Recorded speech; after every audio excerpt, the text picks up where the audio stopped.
बिस्मिल्लाहिर्रहमानिर्रहीम। नाज़रीन अस्सलाम वालेकुम, मैं हूँ इमरान वसीम।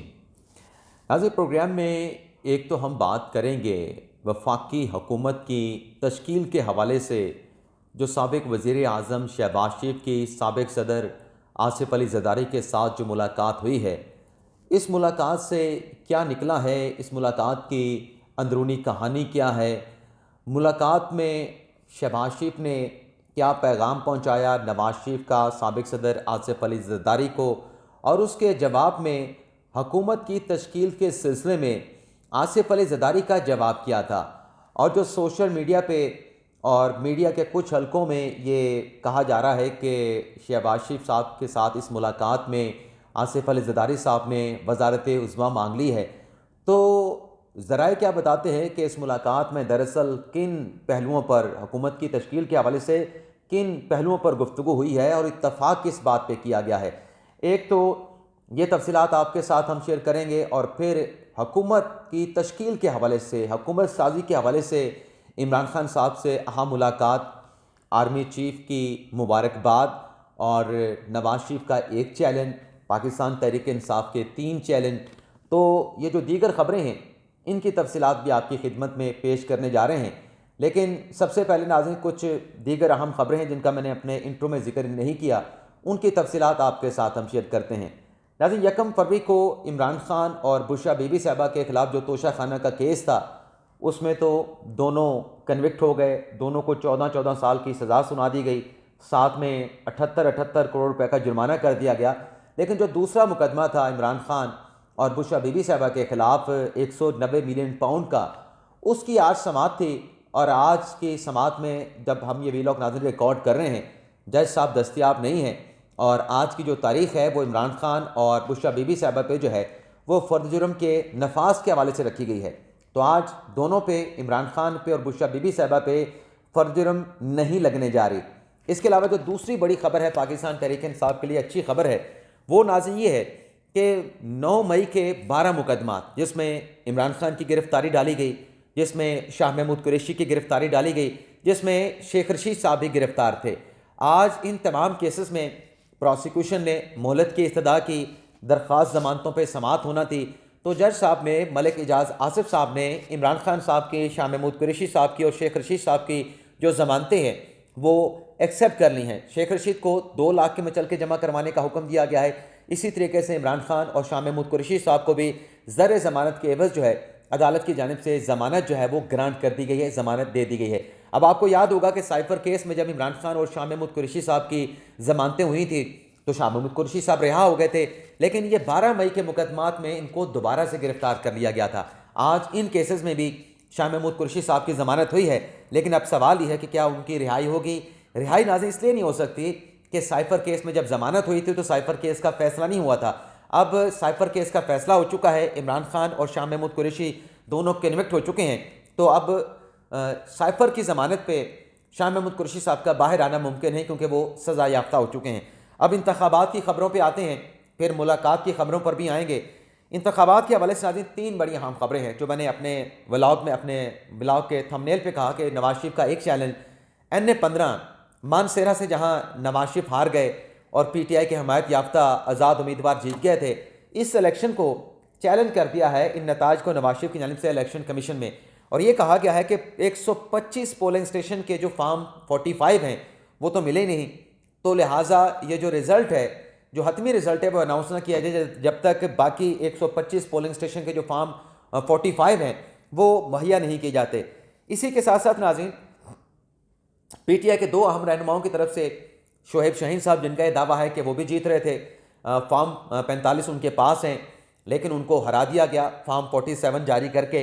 उसमें कोई और जो है वो कैलकुलेशन पेश कर दी गई, उसमें किसी और तरीके से जमा तफरीक कर दी गई, तो उनका जो अपने फॉर्म 45 या जो इलेक्शन का उनका अपना जो मामला है वो आज हाई कोर्ट में शोएब शाहीन साहब ने चैलेंज कर दिया, बाकायदा तौर पर तहरीरी दरख्वास्त दायर कर दी है। अब नाज़रीन, यहाँ पे एक और चीज़ मुझे कहने दें कि जो हाई कोर्ट से रिजू कर रहे हैं ना PTI के लोग, चाहे वो सलमान राजा साहब थे, चाहे वो शोएब शाहीन साहब थे, मुझे अल्टीमेटली ये मामला फिर भी इलेक्शन कमीशन की जानिब जाता हुआ नज़र आ रहा है, क्योंकि अनाउंसमेंट तो, रिजल्ट तो इलेक्शन कमीशन ने देना है। हाई कोर्ट इसमें मेरा नहीं ख्याल कि कोई मदाखलत कर सकती है, लेकिन बहरहाल ठीक है, सलमान राजा साहब का अपना एक फ़ैसला था, शोएब शाहीन साहब का अपना फ़ैसला है। सलमान राजा साहब की दरख्वास्त पे फ़ैसला महफूज हो चुका है, शोएब शाहीन साहब की दरख्वास्त आज दायर हुई है, तो देखते हैं हाई कोर्ट क्या फ़ैसला करती है। आमिर मुगल साहब PTI के हमायत याफ्ता थे इस्लामाबाद के हल्के से, इन्होंने मेरे ख्याल से एक दुरुस्त इक़दाम उठाया है, दुरुस्त फ़ैसला किया है। इन्होंने मुतलका RO को, जो उनके फार्म 45 हैं, उसकी रोशनी में दोबारा जो इलेक्शन हुआ, जो वोट डाले गए हैं, दोबारा गिनती की दरख्वास्त दे दी है कि मैं भी जीत रहा था। आमिर मुगल के मुकाबले में ग़ालिबन अंजम अकील थे मुस्मिक नवाज़ के, वो जीत गए थे। तो आमिर मुगल साहब ने कहा कि दोबारा गिनती करवाई जाए। तो ये मेरे ख्याल से इसके ऊपर रिटर्निंग अफिसर अब गिनती का फैसला करेंगे कि कब जो है वो इसकी गिनती करवाई जाती है। एक नाज़रीन, कल जो मैं ये बयानियों की बात करता हूँ कि सोशल मीडिया पे जो जिस तरीके से बयानियाँ चलाए जाते हैं कि रिज़ल्ट ये आ रहा था, रिज़ल्ट इस तरीके से हो गया, कल एक और फेक न्यूज़ भी चलती रही। मैंने अपने तमाम व्लॉग्स में उन फेक न्यूज़ को जो है वो काउंटर करने की कोशिश की ताकि आवाम तक जो सही चीज़ है, जो हक़ाइक़ हैं, वो पहुँच सकें। अब कल ये खबरें चलती रहीं कि खुशाब के जो रिटर्निंग अफिसर थे, जहाँ मुस्मिक नवाज़ के शाकिर अवान साहब जीते हैं, और जो पाकिस्तान तहरीक इंसाफ के उमर असलम अवान साहब थे, वो हार गए। तो कहा गया कि जो रिटर्निंग अफिसर थे उस हल्के के, ग़ालिबन NA 71 बताया जाता है, मुझे हल्का एग्जैक्टली याद नहीं, तो वो रिज़ाइन कर गए अपने ओहदे से, असिस्टेंट डिप्टी कमिश्नर के ओहदे से उन्होंने इस्तीफ़ा दे दिया है। अब ये भी नाज़िर फेक न्यूज़ थी। जो खुशाब की ज़िली इंतज़ामिया है उनकी तरफ से कंफर्म किया गया है कि ये जो रेजिग्नेशन चल रहा है असिस्टेंट डिप्टी कमिश्नर का, ये फेक है। ये उनके एक और मतलब उनका कोई और डॉक्यूमेंट्स था जिसके ऊपर उसको उसकी स्कैन कॉपी तैयार करके उसको रेजिग्नेशन में चेंज करके एक फ़ेक कॉपी जो है वो फैलाई गई है। जैसे कल नवाज शरीफ के NA 15 के हवाले से फ़ेक एक फॉर्म 47 चलता रहा। एक में तो इलेक्शन कमीशन का नतीजा आया ना कि नवाज शरीफ हार गए, लेकिन एक फ़ेक वो फोटोशॉप पे बनाया हुआ फॉर्म 47 भी चलता रहा जिसमें यह बताया जा रहा था कि नवाज शरीफ साहब जीत गए हैं और PTI के हमायत याफ्ता जो है वो हार गए हैं। और इससे मुझे हैरानगी हो रही थी कि जब इलेक्शन कमीशन का फॉर्म 47 आ चुका है और उसमें नवाज शरीफ साहब हार चुके हैं, तो एक TV टॉक शो में हामिद मीर साहब ये कह रहे थे कि इस पर इलेक्शन कमीशन जवाब दे कि दूसरा फॉर्म 47 कहाँ से आया है। वे इलेक्शन कमीशन, अब ये नाज़रीन बड़ी सिंपल सी बात है कि जब इलेक्शन कमीशन ने एक हल्के का नतीजा जारी कर दिया है, सरकारी तौर पे बता दिया है कि नवाज शरीफ हार गए हैं NA 15 से, मानसेरा से, और PTI के जो कैंडिडेट हैं वो जीत गए हैं, वो एक अलग बहस है कि नवाज शरीफ साहब ने 125 पोलिंग स्टेशन की हद तक जो है उसको चैलेंज किया कि हमें फॉर्म 45 नहीं दिए गए, लेकिन इलेक्शन कमीशन ने तो गजट कर दिया है ना। इलेक्शन कमीशन ने तो जो एक नतीजा है उसका ऐलान कर दिया कि नवाज शरीफ हार गए हैं, तो फिर हामिद मीर साहब का इलेक्शन कमीशन से जवाब मांगना क्या बनता है? इलेक्शन कमीशन अपना जवाब यही देगा ना, भाई हमने तो नवाज शरीफ को डिक्लेयर ही नहीं किया कि वो जीते हैं, हमने तो डिक्लेयर किया हारे हैं। तो इलेक्शन कमीशन कहेगा कि ये तो फेक है, जिसने फेक जारी किया उससे पूछे, मुझसे क्या पूछते हैं। तो ये भी तजर्बाकार साहब न जाने मीडिया पे बैठ के क्या कर रहे थे। माजरत के साथ मेरे लिए काबिल एहतराम है, लेकिन अफसोस होता है कि बात किसी और की है, जवाब किसी और से मांगा जा रहा है। और ये जो नाज़रीन फॉर्म 45 के हवाले से जितनी बातें की जा रही थी, उस पर भी आज जो साबिक सेक्रेटरी इलेक्शन कमीशन के कमर दिलशाह साहब, ये कैसे फॉर्म 45 बनता है, फॉर्म 46 क्या है, फॉर्म 47 क्या है, बड़ी उन्होंने डिटेल के साथ बताया और जियो न्यूज़ को बताया, जिसपे मज़र साहब भी जो है उन्होंने भी कहा कि हाँ ये बातें तो हमें नॉलेज में नहीं थी। सोहेल वड़ाई साहब ने भी कहा हमारे नॉलेज में नहीं थी। बाकी पैनल ने भी कहा कि ये बहुत सारी ऐसी इन्फॉर्मेशन जो हमारे पास नहीं थी, लेकिन आप देखें कि मीडिया के बैठ के क्या क्या कहा गया। अब आते हैं नाज़रीन, जो मुलाकात इमरान खान साहब के साथ अहम मुलाकात हुकूमत साजी के हवाले से, इस खबर से अपने ये हुकूमती तश्कील के हवाले से जोड़ तोड़ की जो खबरें हैं कि PTI के आज़ाद कैंडिडेट पे नज़रें जमा ली गई हैं और उनके आज़ाद कैंडिडेट उड़ान भरने के लिए तैयार हैं। तो रात जो जरदारी साहब की और शहबाज शरीफ साहब की मुलाकात है, उस पर आने से पहले इमरान खान साहब के साथ, जैसे कि आपको पता है कि अब अभी जिसका मैंने जिक्र किया कि जोड़ तोड़, और PTI के जैसे कि फैसल वाडा साहब ये दावा कर रहे हैं कि इनके पास 35 अपने बचेंगे, बाकी सारे PTI के जो आज़ाद जीतने वाले हैं वो उड़ान भर जाएंगे, वो PTI को छोड़ जाएंगे, वो PTI के कभी थे ही नहीं, PTI के वो कभी होंगे भी नहीं। अब ये फैसल वाडा साहब का दावा है, लेकिन इन तमाम चीज़ों को रोकने के लिए कि PTI के जो आज़ाद कैंडिडेट जीते हैं वो PTI के साथ इंटैक्ट रहें, ये सबसे बड़ा एक चैलेंज जो है वो सर-ए-दस्त पाकिस्तान तहरीक इंसाफ को दरपेश है। तो इस हवाले से एक तो तहरीक इंसाफ ने नाज़रीन ये करने जा रही है कि हलफनामे लिए जाएंगे तमाम जीतने वालों से कि वो PTI के साथ रहेंगे। अब हलफनामा क्या होता है? वो कसम होती है, आप अहद करते हैं, आप हलफ देते हैं कि आप PTI के साथ वफादार रहेंगे, आप किसी दूसरी सियासी जमात में शमूलियत अख्तियार नहीं करेंगे। क्या इतना करने से ये लोग रुक जाएंगे? मेरे ख्याल से जो दूसरी खबर है, अपने ख्याल पे आने से पहले जल्द जो है पीटीआई के जीतने वाले अरकान का बैरिस्टर गौर साहब जो हैं वो इजलास बुलाना चाहते हैं। लेकिन इजलास से पहले पहले जो दूसरी एक खबर है कि ज़ाहिर सी बात है जब आपने इन तमाम लोगों को इजलास में बुलाना है, मुश्तरका तौर पे बुलाना है, और किस जगह पे बुलाना है, कैसे बुलाना है, ये भी अलग से एक चैलेंज होगा पाकिस्तान तहरीक इंसाफ के लिए। लेकिन उसमें फ़ैसला क्या होना है कि ये जो लोग हैं जो हमारे जीते हैं ये किस सियासी जमात के प्लेटफॉर्म पे जाएंगे। यानी जो एक प्लान बी या सी पीटीआई का बताया गया कि जैसे हम लोग इलेक्शन जीतेंगे किसी दूसरी सियासी जमात में शमूलियत अख्तियार कर जाएंगे तो वो हमें ख़वातीन की मखसूस नशिस्तें भी मिल जाएंगी। तो उसमें MWM का नाम भी है, उसमें जो शिरानी ग्रुप है जमात इस्लाम का, उसका नाम भी आ रहा है। और रात जो PK मैप के सरबराह हैं अचकज़ई साहब, उन्होंने भी ऑफ़र की है पाकिस्तान तहरीक इंसाफ को कि आप हमारे साथ आ जाएं। अब बैरिस्टर गौर साहब इस्लामाबाद आ चुके हैं पीटीआई के ज़राए के मुताबिक, पीटीआई के हमारे सोर्सेज के मुताबिक कि बैरिस्टर गौर साहब जो हैं वो इस्लामाबाद आ चुके हैं और वो आज या कल, आज यानी हफ्ते के रोज़, कल या पीर के रोज़ तक उनकी कोशिश ये है कि इमरान खान साहब से मुलाकात करके उनसे राय ली जाए, उनसे पूछा जाए और रस्मी तौर पे ये फैसला किया जाए कि हमारे जो आज़ाद लोग हैं, क्योंकि अब ज़ाहिर सी बात है कि नून लीग अपना ज़ोर लगा रही है और जो जनाब जरदारी साहब अपना ज़ोर लगाएंगे तो तोड़ने की कोशिश तो होगी। लेकिन उससे पहले पहले अब तहरीक इंसाफ ने फैसला करना है कि किस सियासी जमात में जाना है। तो मैंने बैरिस्टर गौर साहब से भी रब्ता करने की कोशिश की, उनको टेलीफोन कॉल किया कि उनसे रब्ता हो जाए और उनसे पता चले कि वो आज उनकी मुलाकात इमरान खान के साथ होगी या कल इमरान खान के साथ मुलाकात होगी। लेकिन हमारा उनके साथ रब्ता नहीं हो सका। लेकिन ख़बरें, इतलात नाज़रीन ये है कि आज कल में बैरिस्टर गौर जो हैं वो इमरान खान साहब के साथ मुलाकात करके इस नुक्ते के ऊपर हतमी तौर पे उनकी राय लेंगे, उनका फैसला लेंगे और फिर पीटीआई के आज़ाद कैंडिडेट को कहा जाएगा, क्योंकि 72 घंटे हैं पाकिस्तान तहरीक इंसाफ के अरकान के पास। कल से गालिबन जब ये 10 बजे तक का वक्त था, उसके आगे गालिबन कल हफ्ते का इतवार का दिन आखिरी होगा या पीर का दिन आखिरी होगा। तो इसमें कि इससे पहले कि ये पंछी उड़ के किसी और मुंडेर पे जाके बैठें, उससे पहले ये मुलाकात बैरिस्टर गौर साहब करना चाहते हैं।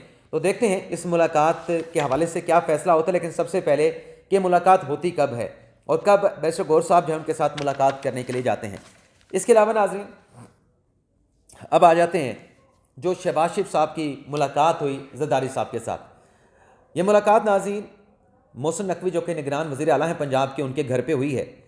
और ये मुलाकात नाज़रीन कोई 40 से 45 या 45 से 50 मिनट तक जारी रही।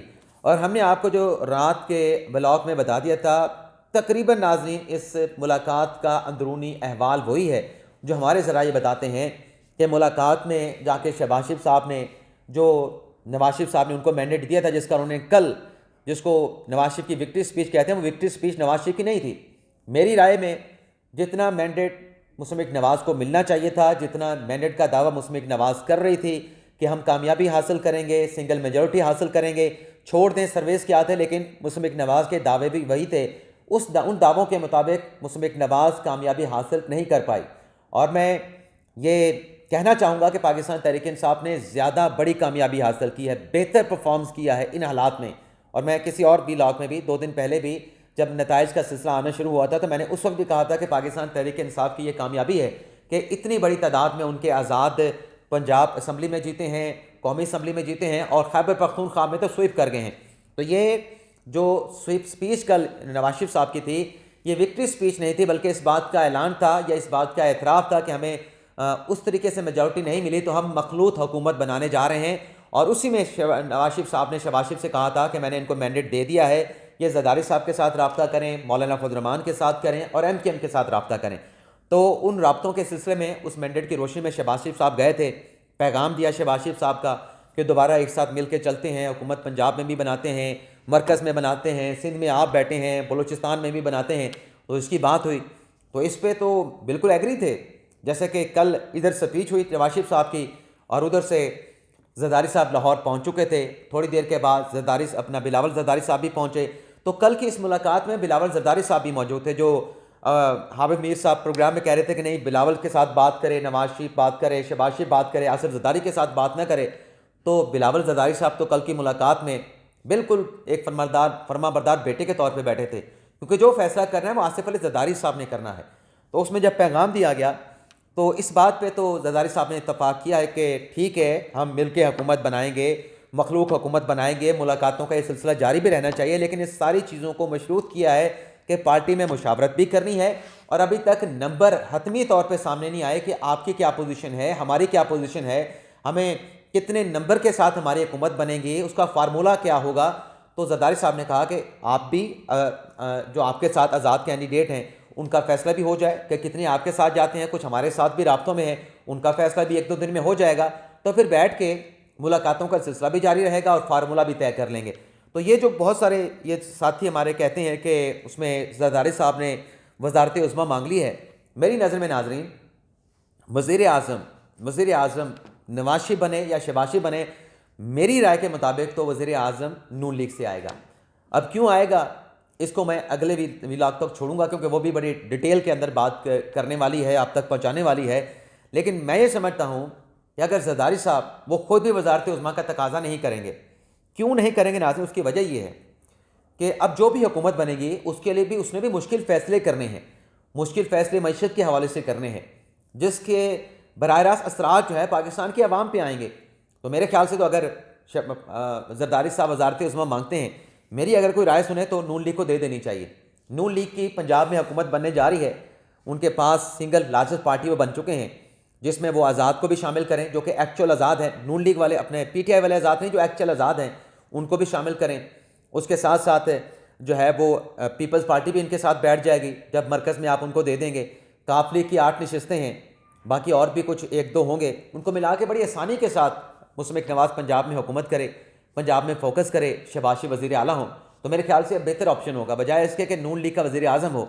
लेकिन ये मैं अपनी राय दे रहा हूँ, लेकिन मुझे ये लग रहा है कि जरदारी साहब वजारत उज़्मा की नहीं मांगेंगे, वो सपोर्ट करेंगे, लेकिन बारगेन ज़रूर होगी कि इन चीज़ों पे होगी, सदर पाकिस्तान की सीट पे होगी, लेकिन सरे 10 नून लीग भी ऑफ़र नहीं करेगी। और उनका ये होगा कि जरदारी साहब खुद तकाजा करते हैं तो सदरशिप का तकाजा करें, खुद नून लीग ऑफ़र नहीं करेगी। फिर स्पीकर कौन होगा कौमी असम्बली में, चेयरमैन सेनेट कौन होगा, डिप्टी चेयरमैन सेनेट कौन होगा, वजारतों की तकसीम क्या होगी, और ये तमाम फार्मूले अभी इस पर बात नहीं हुई। ये बाद में होंगे जब नंबर गेम नून लीग का क्या होगा और पीपल्स पार्टी का क्या होगा, जब ये तय हो जाएगा। अभी तक अगर हम बात करें तो मुश्ताक नवाज़ बहुत आगे है पाकिस्तान पीपल्स पार्टी से। 72 नशिस्तें हैं मुश्ताक नवाज़ की और 54 नशिस्तें हैं अपनी पीपल्स पार्टी की, यानी तकरीबन 20 नशिस्तें ज़्यादा हैं। अच्छा, कुछ दोस्त ये भी बात करते हैं, दोबारा से मुझे करना पड़ेगा, कि PTI को हुकूमत बनाने की दावत क्यों नहीं दी गई। PTI को हुकूमत बनाने से किसी नहीं रोका। PTI अगर चाहती है कि वो हुकूमत बना सकते हैं, क्योंकि जो बैरिस्टर गौर साहब की मुलाकात होनी है वो हुकूमत साजी के हवाले से होनी है कि KPK में हुकूमत कैसे बनानी है। मरकज़ की तादाद भी बताएंगे कि हमारी इतनी सीटें हैं तो मरकज़ में बनानी है, तो फिर ज़ाहिर सी बात है कि PTI को रब्ता करना पड़ेगा बैप के साथ भी, बलोच कॉम्पर्स पार्टियों के साथ भी, और ख़ास तौर पर उन्हें हमायत चाहिए होगी पाकिस्तान पीपल्स पार्टी की। तो जो माजी की इत्तेहादी PTI की जमातें हैं, इत्तेहादी जमातें थीं, वो कैसे PTI के साथ जाएंगी। वो तो बड़े शिकवे करते रहे कि हमें तो ये एजेंसियों के थ्रू हाँकते थे, हमें लाया जाता था, हम आते नहीं थे, हमारी कंसेंट नहीं होती थी, लेकिन मजबूरी में हमसे वोट डलवाया जाता था। वो तो PTI के साथ नहीं जाएंगी, और पीपल्स पार्टी कैसे जाएगी, मुझे नहीं लगता। लेकिन अगर कोई ये कहता है कि PTI को ऑफर नहीं की जा रही, तो PTI के लिए रास्ते बंद नहीं है। PTI अगर चाहती है तो रब्ता करे, पीपल्स पार्टी के साथ करे, दीगर सियासी जमातों के साथ करे, नून लीग के साथ करे, ये पाकिस्तान तहरीक-ए-इंसाफ का राइट है। लेकिन ये डिपेंड करेगा, ये फैसला कि मरकज़ में हुकूमत हमने बनानी है, पाकिस्तान तहरीक-ए-इंसाफ इमरान खान का अपना फैसला होगा, क्योंकि इसके लिए उन सियासी जमातों के साथ PTI को रब्ता करना पड़ेगा जिन्हें ये चोर डाकू लुटेरा कहते रहे हैं। लेकिन बहरहाल जो मैं आपको नून लीग के नंबर बता रहा था कि 72 सीटें तो उनकी हो चुकी हैं, 3 इस्तेहकाम पाकिस्तान पार्टी के उनके पास हैं, ये 75 हो जाएंगी। इसके अलावा मौलाना फजल रहमान भी इनके साथ जाएंगे, ये 77 हो जाएंगी। इसके अलावा 2 जो हैं वो एक और सियासी जमात की 3 अपने काफ लीग की भी हैं, ये 78 हो जाएंगी। इसके अलावा MKM भी है, वो भी साथ जाएंगे। तो अच्छा खासा भारी नंबर अभी भी मौजूद है अपना नून लीग का मरकज़ में। तो देखते हैं फर्दर क्या डेवलपमेंट्स होती हैं, तो उसकी तफसीलात आपके साथ हम शेयर करेंगे। लेकिन आर्मी चीफ ने नाज़रीन कामयाब और पुरअमन इलेक्शन के इनेकाद पे आज मुबारकबाद दी है, इलेक्शन कमीशन को मुबारकबाद दी है, निगरान हुकूमतों को मुबारकबाद दी है, और तमाम जीतने वालों को बशमूल पाकिस्तान तहरीक-ए-इंसाफ। आर्मी चीफ ने किसी सियासी जमात का नाम नहीं लिया, उनकी तरफ ये कहा गया तमाम जीतने वालों को मुबारकबाद पेश करता हूँ। लेकिन साथ में ये भी कहा कि 25 करोड़ अवाम का जो तरक्की करता ये मुल्क है, जो तरक्की पजीर मुल्क है उसको वो इंतशार जो है उसमें मुनासिब नहीं। और साथ में ये भी कहा कि सियासी जमातें जो जीती हैं वो सियासी पुख्तगी और जो अवाम का उन्हें एतमाद हासिल हुआ है, इत्तेहाद के साथ जो है वो कौम के एतमाद पे पूरा उतरें। और साथ में उन्होंने दुआ भी की कि ये जो इलेक्शन हुआ है ये मुल्क में सियासी मुआशी इस्तेहकाम लेके आए और मुल्क के लिए खुशहाली का बायस भी बने। तो ये तनाज़े अब तक की डिटेल्स हैं। आज ज़रदारी साहब की मुलाकात होनी है, जो कि इतलात आ रही हैं, जो ख़बरें चल रही हैं इस्लामाबाद में, वो कि उनकी कोई कन्फर्मेशन अभी उस तरीके से नहीं है कि आज़ाद अरकान के साथ आज ज़रदारी साहब मुलाकात करेंगे, वो भी इस्लामाबाद में। तो इस हवाले से भी जो डेवलपमेंट होगी उसकी तफसीलात भी आपके साथ हम शेयर करेंगे। और नून लीग के साथ कौन से और कितने अरकान राब्तों में हैं, आज उस हवाले से क्या डेवलपमेंट होती है, नेक्स्ट व्लॉग में बात करेंगे। इजाज़त चाहते हैं, अल्लाह हाफ़िज़।